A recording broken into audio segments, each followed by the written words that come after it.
Sup shredders, my name is Logan aka Spiderhands and welcome to an SB Reacts, where today we got ourselves a track from iDunnö titled We Are the Divorcees. And if we switch over to here, we got ourselves a track here on YouTube, the music video for it, the uncut version. In this band we have frontman Alex as well as lead guitar Dino, guitar and backing vocals by Mikey as well as bass by Luis. Drums and growls by Tony, backing vocals from Ryan, and producer Ross. So there's quite a few people involved. It should be good to listen through this track from start till finish. And we're going to hear what we think. Let's do it. Let's go.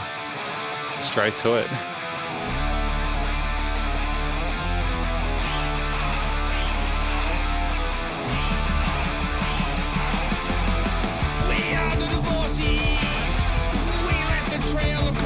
It's punk, man. From the start, picture and horror, it's sickness and health. Nothing was meant to tear us apart. Love and to cherish till death do us part. Yeah, right. We are the divorcees. Yeah, I love it. You guys rock. Hell yeah. Crazy motherfucker. We are the divorcees. Bastards are we. That's right. We are the divorcees. Failures from the start. Picture and horror in sickness and health. Nothing was meant to tear us apart. Love and to cherish till death do us part. Yeah, right. We are the divorcees. Oh yeah, double time, man.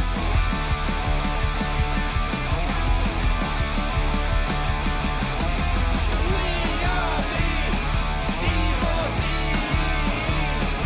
Great syncopation here.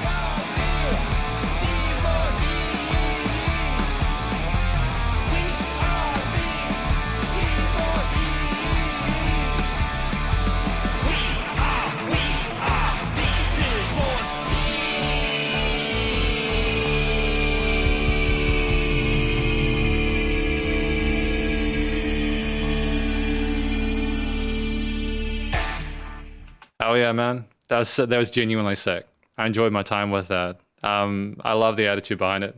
We're going to talk about this track more in the conclusion. Because welcome to the conclusion of my review of this track from an act named iDunnö titled We Are the Divorcees. In this section, we're going to be providing an overall song analysis of everything from lyrics and vocals all the way through to studio production, as well as any applicable constructive critique. And then finally, my general thoughts from a listener's perspective. But first of all, what do we think this track is about?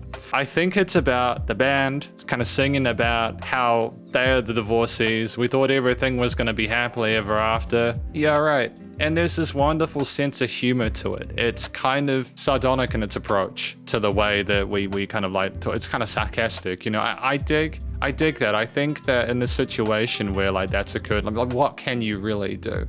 I love that we had these two halves of it where we just repeat the line and then we have the band kind of coming together and talking about how we're crazy motherfuckers and stuff like that. And then we kind of repeat it again at the end with that big kind of flourish at the end for the outro. We're really not trying to overcomplicate the messaging here. We're really sort of, I suppose, celebrating our position in that and just kind of making a tune out of it. It could have been a minute-long song, but they knew they wanted to add that kind of interesting offbeat, just kind of syncopated part at the end, and that big kind of call out near the end there just to fade us out there. It's just so much attitude behind it. It's so rock and roll, man. It's so punk. And what I like about it as well is that the vocals are gritty and they're raw. They're not taking themselves too seriously. Like they can sing, they can hit the notes cleanly, but there's this like kind of organic, free-flowing nature to the phrasing within the lines there. We're not trying to be too deliberately like cut to the rhythm of like the drums or anything like that. We're not trying to be too in time in certain parts. It's almost like we're kind of working these things out as we go along. It's kind of an interesting sense of like being deliberate and not deliberate at the same time. But yeah, I like the lack of complexity because I feel like if we over-explained it, it would just maybe lose its effect and sense of humor. I think that again, the part of them, just structurally, that part in the middle was cool. And ultimately, yeah, you know, you can kind of understand where they're coming from. And I think the growls as well for a bit of aggression and kind of like push behind it was a nice extra bit of sass as well. And just the kind of primal howl at the end there was just neat. Yeah, honestly. So I think the vocals in this track are done well. They're true and tested to the style that we're doing. No complaints there. Structurally at 2 minutes 11, again, we've got that sort of main kind of hook line. Then we have that little interlude in the middle. And then we have another one with the final kind of reiteration there and then an outro. And it's 2 minutes 10 and there's absolutely no filler within it. It's an interesting song because sometimes people will be kind of like trying to overcomplicate things structurally.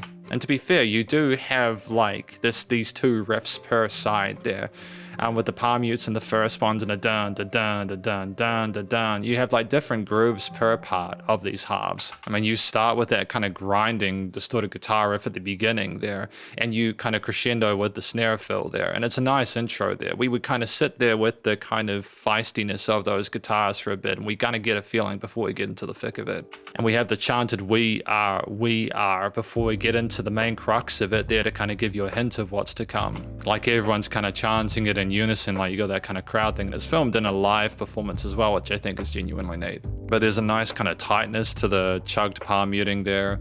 And I think the drum beat kind of pummeling along with it with the eighth note pattern is sick there as well. There, things are tight rhythmically. And then the section that follows after it, where we adjust the drum groove there, we have some distorted kind of major minor kind of bar chords there.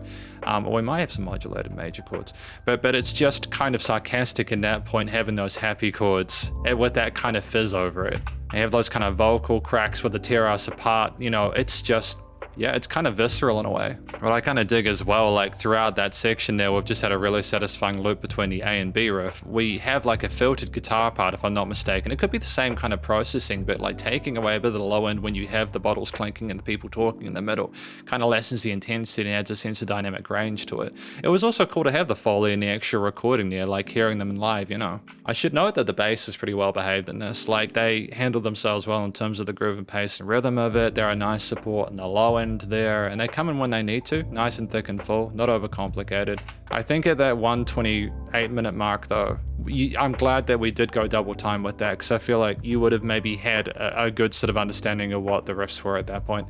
Adjusting the feel of a track at that point lets the listener know, hey, we're not taking your attention for granted, even though this is such a short form factor piece. And it kind of raises the intensity of the song in a sense where we're coming to a conclusion. And as we slow down after that point, they're kind of taking a step back. It's still kind of busy because of the way that things are on being syncopated with the drums, with the guitar drums. There's a nice sense of rhythmic unison between the elements there though, which makes it work. As you get with those final dun dun staccato crescendo parts near the end, you just feel like you've had an experience with iDunnö. And that minimalist kind of tomful at the end as people cry out is just the icing on the cake.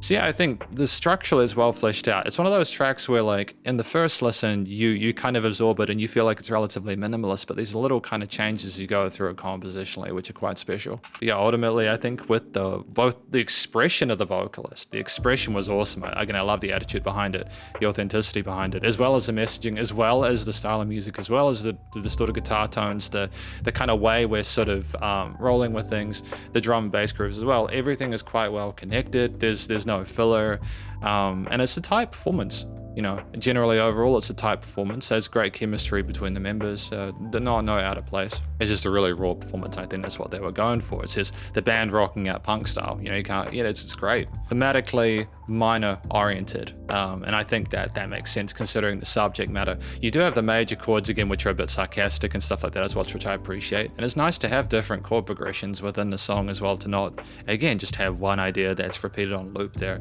Even the Sean Ford Fantasy song, you can't just assume people will want the same thing for 2 minutes. So I like the adjustments of groove there and the progressions and how they represent themselves. It's just easy to follow along to. From a studio recording, mixing and mastering perspective, I think in general, the guitar, bass, drums, vocals, as well as the Foley takes, the boulders, etc., it's really well handled. Things are just recorded neatly. You can tell they actually played their instruments. Things were nicely sort of panned on the side. The guitars sound huge.